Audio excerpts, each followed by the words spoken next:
Do you consider yourself to be a progressive-minded person opposed to bigotry of all kinds? Of course. Okay, then consider this. There is a large, well-defined demographic group of people right here in the Western world about whom it is still socially acceptable even among progressive-minded people to disparage merely for being born what they are. Are you talking about homosexuals? No.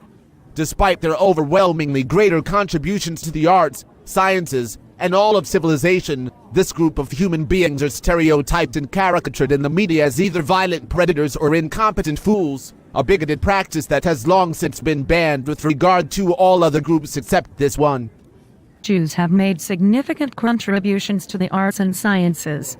You aren't talking about them, are you? No, not Jews. However, depictions and even actual acts of violence toward members of this group is considered perfectly acceptable, entertaining, amusing, and even encouraged. Are you talking about reality show stars?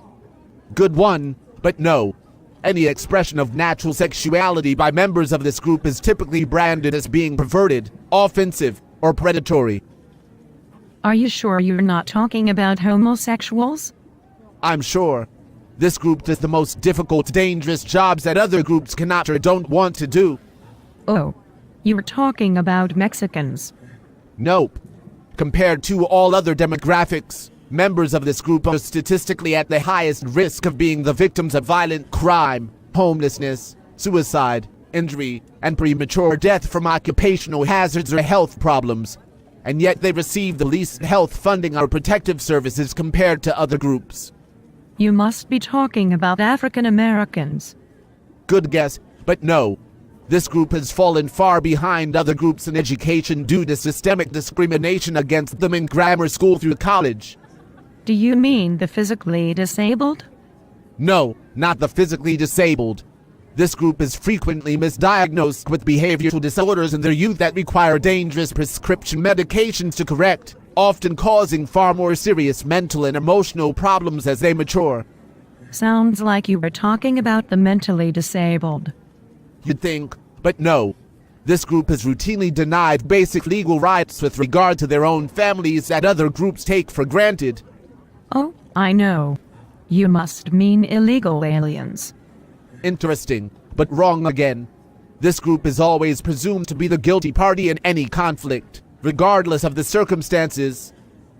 All members of this group are held accountable for the bad actions of a few. This group receives far harsher sentences than members of other groups for the same crimes. Do you mean Muslims?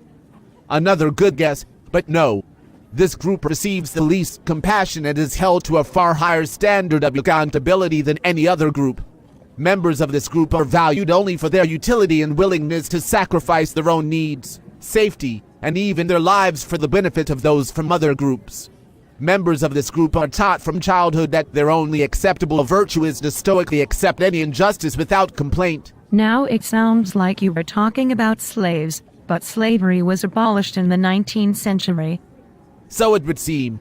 However, every university in the nation hosts organizations and offers a range of serious courses based on a paranoid conspiracy theory that this group is collectively responsible for the oppression and exploitation of other groups, when there is no substantiated evidence to support such bigoted claims about them. Any rational scrutiny of the flawed premise behind these organizations or courses is swiftly and harshly ostracized and silenced by the majority as hate speech. Hey, wait a minute. Most members of this group accept this disparaging theory about themselves and spend their lives pathetically attempting to prove that they're one of the good ones in the desperate hope for acceptance by other groups. No, I think I know what you were driving at.